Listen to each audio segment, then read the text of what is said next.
दीन vibes, दीन की आवाज। तो आखिरत मंजिल है और दुनिया की मसरूफियतें उसकी रुकावट हैं। हमारे मशाइख ने कहा, बात जरा पते की है, उम्मीद है कि आप इसको याद रखेंगे। फरमाया, दुनिया काम की जगह, दुनिया काम की जगह, कब्र आराम की जगह और जन्नत इनाम मिलने की जगह। दुनिया काम की जगह, कब्र आराम की जगह और जन्नत इनाम मिलने की जगह। जो बच्चा मेहनत करता है उसी को इनाम मिलता है। हम दुनिया में मेहनत करेंगे आखिरत की, तो फिर आखिरत में इनाम पाएंगे। और अगर दुनिया ही में हमने दिल लगाए रखा और आखिरत याद ही न रही और दुनिया की मोहब्बत लेके चले गए, तो फिर पता है आखिरत में होगा क्या। मशाइख ने लिखा है, अल्लाह ताला क़यामत के दिन दुनिया को एक बूढ़ी औरत की शक्ल में खड़ा करेंगे, बहुत कबीह सूरत होगी, और फिर फरमाएंगे कि जब से मैंने तुम्हें पैदा किया, मैंने तुम्हें कभी रहमत की नजर से नहीं देखा, एक मर्तबा भी नहीं देखा। मैं अब भी तुम्हारी तरफ नहीं देखना चाहता, इसको ले जाओ जहन्नम में। जब उस बुढ़िया को घसीट के जहन्नम में ले जाने लगेंगे फरिश्ते, तो वो बुढ़िया उस वक्त कहेगी, अल्लाह एक मेरी फरियाद है। पूछा जाएगा, क्या? अल्लाह, आपके महबूब सल्लल्लाहु अलैहि वसल्लम ने कहा था, अल मरउ मअ मन अहब्बा, बंदा उसी के साथ होगा जिससे उसको मोहब्बत होगी। अल्लाह, मेरी भी तो चाहने वाले दुनिया में बहुत थे। अल्लाह ऐलान करवा देंगे थे, जो दुनिया से मोहब्बत करने वाले थे सब इसके साथ मिलाकर जहन्नम में डाल दिया जाए। अच्छा, मजे की बात सुने कि अगर एक दफा सुभान अल्लाह हरम में कहे, तो शरीयत कहती है कि 1,00,000 का सवाब।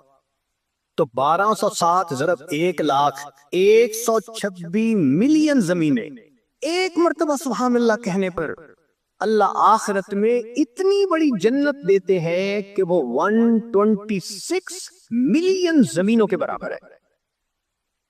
सोचिए हम अपना कितना बड़ा नुकसान कर रहे हैं। नबी ने फरमाया, हर इंसान की, जो मुसलमान की जो जमीन आखिरत में है, वो प्लेन जमीन है। उसकी जितनी इबादत होगी इतना उसको अल्लाह ताला बनाएंगे और सजाएंगे। चुनांचे हदीस पाक में आता है, एक बंदे का घर बन रहा होता है सोने चांदी की ईंटों से, और मुश्के उसके सीमेंट लग रहा होता है। फरिश्ते काम बंद कर देते हैं। दूसरे फरिश्ते पूछते हैं, आपने काम क्यों बंद किया? वो कहते हैं, बंदे ने इबादत करनी छोड़ दी, हमारे पास रॉ मटेरियल खत्म हो गया, हमने भी काम बंद कर दिया। दोबारा फिर बंदा इबादत शुरू करता है, फिर मकान बनने लग जाता है। अब अगर हमारी इबादत पर वो रॉ मटेरियल पहुंचना है, हम कितना रॉ मटेरियल देते हैं। जिसका घर बन रहा होता है तो वो तो रॉ मटेरियल की कमी नहीं होने देता, हमें याद ही नहीं होता। अल्लाह अकबर कबीरा। सारी उम्र कमा के तो 3 कमरों का घर नहीं खरीद सकते।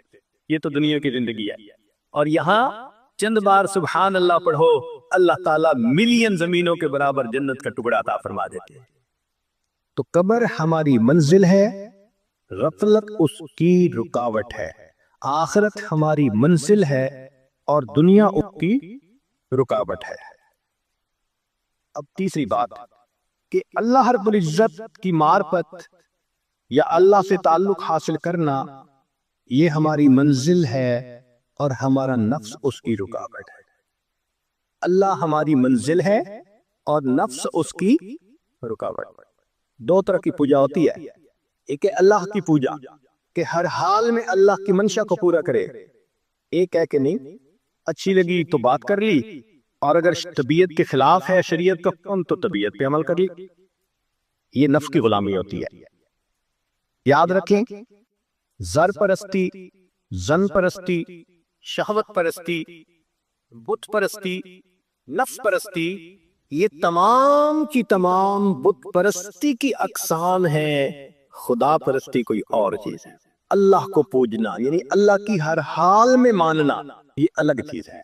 एक बात ज़हन में रखिए, इस दुनिया में अल्लाह रब्बुल इज्जत के बाद जितनी नफ्स की पूजा की गई, इतनी पूजा किसी और बुत की नहीं की गई। इंसान ने सबसे ज्यादा अपने नफ्स को पूजा है अल्लाह के बाद। कुरान मजीद में फरमाया, अपराईत मन इत्तखज़ इलाहहु हवा, क्या देखा आपने उसे जिसने अपनी ख्वाहिशात को अपना माबूद बना लिया। तो कुरान पाक से साबित हो रहा है कि इंसान अपने ख्वाहिशात की पूजा शुरू कर देता है। वो खुदा का पुजारी नहीं रहता, वो नफ्स का पुजारी होता है। हमें फैसला करना है कि हम किसके पुजारी हैं। اگر ہم بدنظری کرتے ہیں ہم حکم خدا کو چھوڑ کر نفس کی مانتے ہیں. اگر انٹرنیٹ پہ بیٹھ کے غیر عورتوں کو دیکھتے ہیں ہم اللہ کی نہیں مانتے، ہم نفس کی مانتے.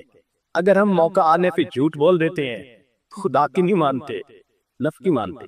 اگر ہم اپنے مسلمان بھائی کو دھوکہ دے دیتے ہیں ہم خدا کی نہیں مان رہے، ہم نفس کی مانتے ہیں. تو ہمارا معبود پھر خدا نہ رہا، ہمارا معبود تو نفس بن گیا.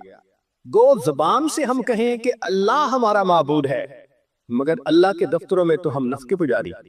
دیکھنا تو یہ ہے کہ اللہ کے دفتر میں کیا لکھا گیا. چنانچہ وزیر بستامی رحمۃ اللہ فرماتے ہیں کہ میں نے خواب میں اللہ تعالیٰ کا دیدار کیا تو میں نے کہا اے اللہ میں آپ تک آنا چاہتا ہوں. فرمایا دع نفسک وتعال، اچھا اپنے نفس کو چھوڑ دو تم میرے تک پہنچ جاؤ گے.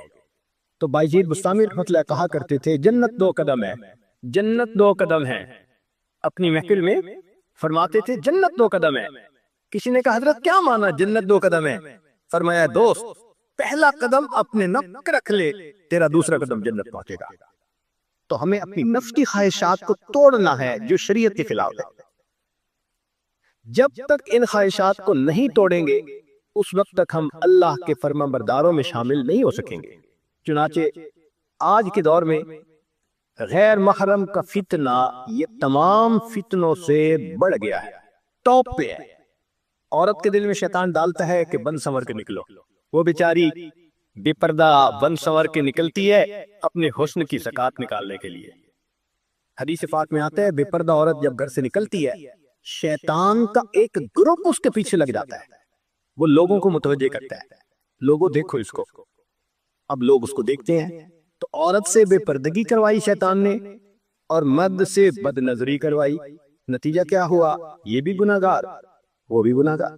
اور آج کل تو نوجوان بچے اور بچیوں کو لگتا ہے کہ بس ایک ہی چیز کی تلاش ہے. ایک وقت تھا جب نوجوان آپس میں ایک دوسرے سے عہد کرتے تھے اتنی تہجد پڑھا کریں گے، اتنا روزہ رکھیں گے، اتنی تلاوت کریں گے، اس میں مقابلہ ہوتا تھا. آج تو یا انٹرنیٹ ہے یا فیس بک ہے، اسی کے اوپر وقت گزرتا جا رہا ہے. نتیجہ یہ ہے کہ آج ہر انسان اپنی خواہش کو پوری کرنے میں لگا ہے الا ماشاء. ایک زمانہ تھا صرف نوجوانوں کے اوپر بندے کو فکر ہوتی تھی کہ ذرا کچی سی عمر ہے بہک نہ جائے. آج تو بوڑھوں کا پتہ نہیں ہے. ایک نوجوان میرے پاس آیا اس کی عمر 18 سال تھی، زاروں قطار رونے لگا. اتنا رو رہا تھا کہ میرا جی چاہ رہا تھا اگر کوئی کام میرے بس میں ہوتا نا تو میں بچے کے آنسو پوچھ لیتا، میں اس کام کو کر دیتا. میں نے اس کو کہا بچہ تم کیوں اتنا رو رہے ہو، کیا ہوا؟ کہنے لگا میری دادوں کے لیے دعا کر. 18 سال کا نوجوان بچہ نے دادوں کے لیے رو رہا ہے. کیا ہوا؟ کہنے لگا 2-3 سال سے دادا ابو فوت ہو گئے اور میری دادو انٹرنیٹ پہ روزانہ 2 سے 3 گھنٹے بیٹھ کر ننگی تصویریں دیکھتی ہے. آج کیا آ رہا ہے اپنی دادوں کے بارے میں پریشان. وہی زمانہ آ گیا، بوڑھے بھی فتنے سے ماخوذ نہیں رہے. تو اللہ رب العزت ہماری منزل ہے اور اس کی رکاوٹ نفس ہے.